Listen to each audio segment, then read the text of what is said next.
We've got 2 new packages, a new saw, and that can only mean one thing. That story is coming right up.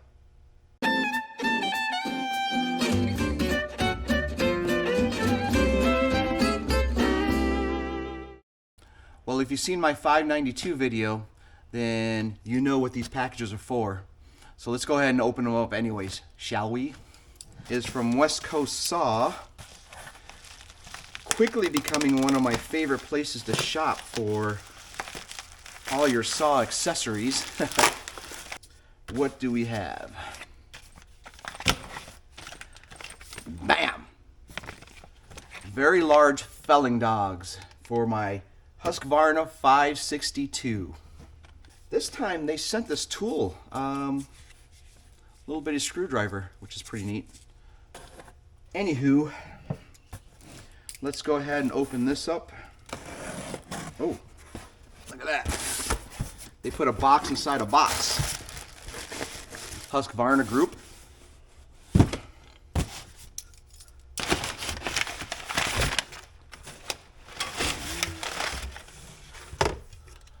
Bam!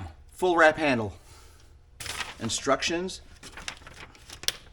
I don't remember getting these instructions with the 592, but it was easy to put on anyways. And just a side note, the wrap handles came from Bailey's Saw Shop. You can find them online, B-A-I-L-E-Y-S, Saw Shop. And they have a bunch of items that you can line your saw up with, in addition to what you get for Westcoast Saws. Same thing, but they're more accessories for like the dogs and springs and everything. But Bailey's has a lot of stuff also, so shout out to both those places. And next thing we're going to do here is, of course, remove the clutch cover. One thing I would recommend here is, on the clutch cover, try to get a saw that has the catch nuts on it, because if you're in the field and you take these off, you tend to lose them.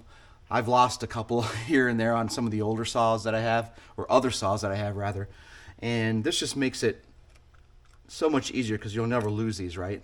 So this is the catch cover plate style, and I would recommend getting that. Actually, I'm going to move this over to my sink because it needs to be cleaned out. Look how dirty that is. Did some tree cutting yesterday, and that's how it ended up. All right, let's get that out of here.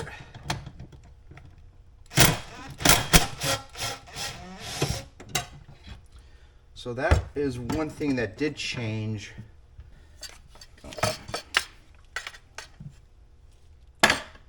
Now, one thing to note here on these handles, Bailey's, where I got this handle set from, they did a really good job of making sure that the correct model number matches the saw that you're getting. They actually have it listed in the drop-down menu when you're choosing the handle. I guess several months ago, the Mark 1s, this is a Mark II 562, the Mark 1s had a slightly different handle to be attached to the Mark 1s, so you had to specify the model number of the handlebar that you're getting. Now, at least on the website, when you're ordering this from Bailey's, that is, they say, which saw is this for, Mark II or Mark 1, right? And then you just choose the one you want, and then you'll get the right handle. And to show you where the Mark II is on this, I believe it's just listed under, yep, let me show you. On Husqvarna's, if you can see the label right there, it says Husqvarna 562 XP, and then right underneath that it says Mark II. So that's where you want to look for that. Let's remove the dog on this before I go any further with the full wrap handle.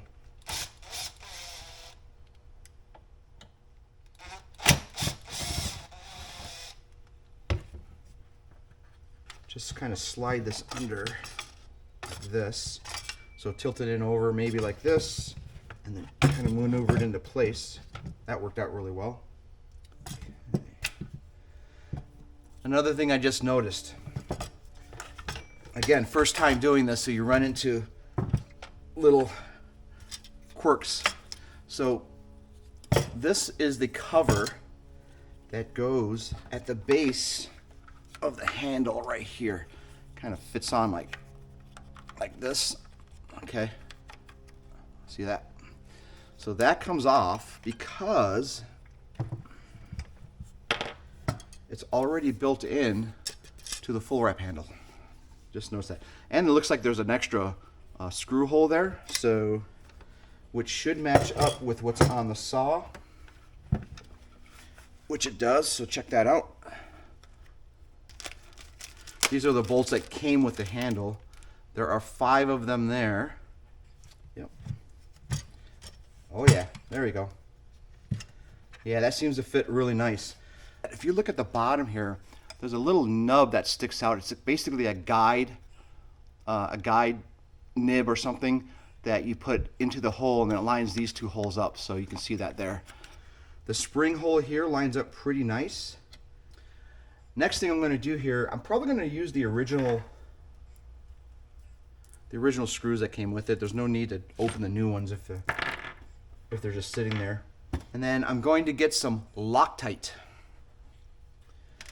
I am going to put one of the bottom ones in and then one of the side ones in. See how blue that is? Looking good.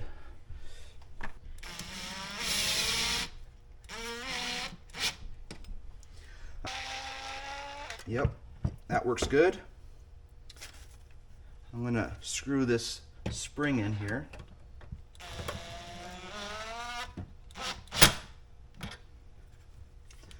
And now we can start tightening this up, I believe.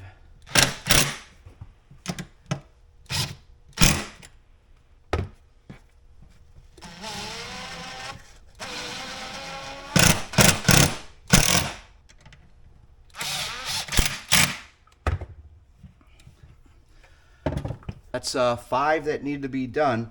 Now, as I mentioned earlier, this one was already housed in the spring, but there were 4 others. But because of the full wrap handle, there is an extra hole here. If it goes in, then we know that's supposed to be there, which I'm sure it is. Yep. I can already tell. I have a 562 now with a full wrap handle. I can just go real quick here, back. Yeah, that's nice. That's really nice. So I'm really happy with the way that looks, and it just looks sharp. That's awesome. Let's move on to the dogs. Who let the dogs out? You remember that from about 25 years ago? And look at these dogs. They are beautiful. I want to re-emphasize the dogs that came with the Husqvarna and the Westcoast Saw dogs. So this is the one that was on the Husqvarna originally. The dogs are okay. They're not great, but they're okay.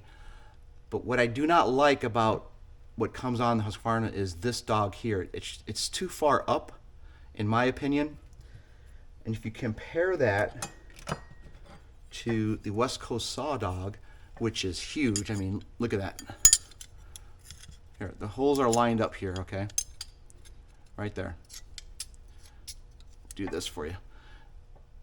This one sticks out at least 1/2 inch. This one's about 1/4 inch. This top one is all the way out, and it's facing forward. So when you're grabbing onto the tree, we're going to use this side here as the tree. When you're grabbing on, it sticks in the tree and allows you to rotate over quite nicely when this one grabs on. So I really like these. And then look at the difference in thickness. I'm guessing there's about a 25%, maybe a 30% difference in the thickness of these compared to the original ones. These will work for a while, obviously, but I just really like the heavy-duty aspect of the Westcoast Saw dog. So inside ones here are going to line up here, bam. And then this is the hole for the roller here, which I will put on. Again, I'm not going to tighten this all the way. We just want to get it on there so I can line the holes up.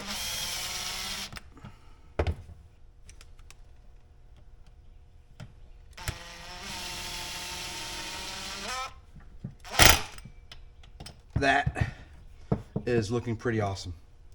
Let's show you a view of what the new dog looks like compared to the original one. I'm going to bring the camera down for you. So check this out. New dog right there. Compare it to this. I mean, the difference is just striking. If you plan on making any modifications to any of the saws you get, the two I would make immediately is a full wrap handle, if it doesn't already come with one, and then get the Westcoast Saw dogs. I mean, there's other brands out there, but these are just cool looking, you know, and they're obviously the most important thing is they're functional, but yeah, just get the dogs, new dogs, and a full wrap handle, and you'll be much happier. All I did was a quick clean of this just to get the gunk and everything out of here. Once I get closer to my next job, which is at the end of this week, I will take an air cleaner and compressor and just blow all the air out. You know, that's really one of the most effective ways that I've seen to clean these chainsaws. Get a compressor with the tight nozzle on it and just blow all the debris out. It works really well. We're going to take these dogs off, same process.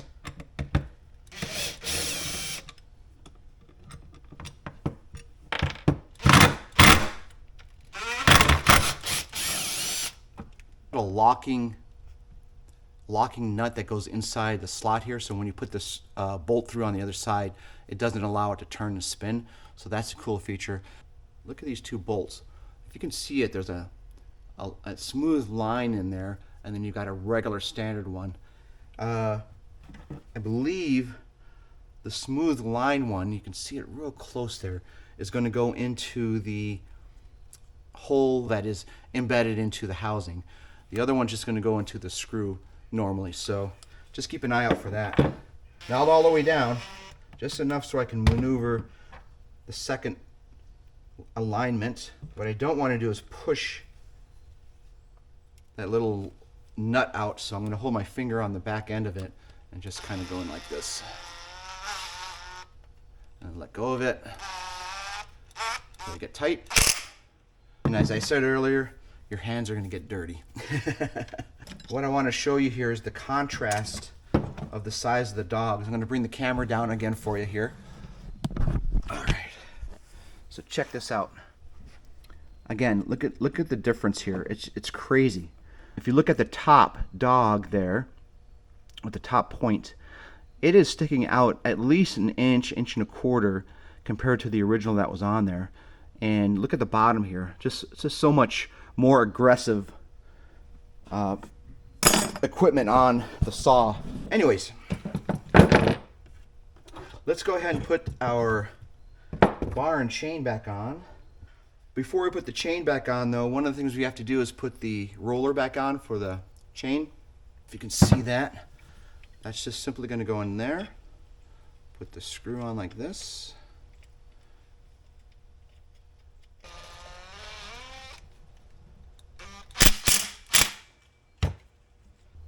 Relatively new chain on here. I just used it for a job yesterday. It smells really nice because we were cutting up cedar. I think everybody loves the way cedar smells. I don't know, pine might be a close second. Bradford pears, Put our clutch cover back on. This is going to look pretty hot. Lift the bar up. You see how? Let me show you here. When you're putting the chain bar on, you want to lift up and then tighten the bolts because you want this to be in the up position. You see how much play I got there? So I'm going to do that right now. Lift up, tighten the chain. And now you should have some spring in it. Yeah, that's nice. That's pretty good right there. Do not over tighten on this. Just tighten it a little bit. That's good. I want to show you the sponginess of the tightness of the chain. So we've tightened the chain. It looks good. You see how it's tight, but it's not crazy. It's spongy. And you can have, there's about 3 links that you can see underneath, roughly, and that's what you want. Next, just to make sure that the chain's on correctly, just with the brake unlocked, just take your tool and just go on the back of the teeth and move it. And you can see this is really nice. And that, ladies and gentlemen, is how you put dogs and a full handle wrap on your chainsaw. Turn on its side. I can now go this way with it if I have to. Full wrap handle, Everything matches up correctly. The dogs look awesome. And that's really about it on this saw, ladies and gentlemen. We are going to wrap this one up, call it a day. Hope you got some value out of this video. Simple enough to put a full wrap handle on your saw. I highly recommend that. Again, if you're going to make any modifications to your new saw, full wrap handle and new dogs. And then you'll be set to go. So let's close this one out. We'll see you at the next video. And until next time, peace out.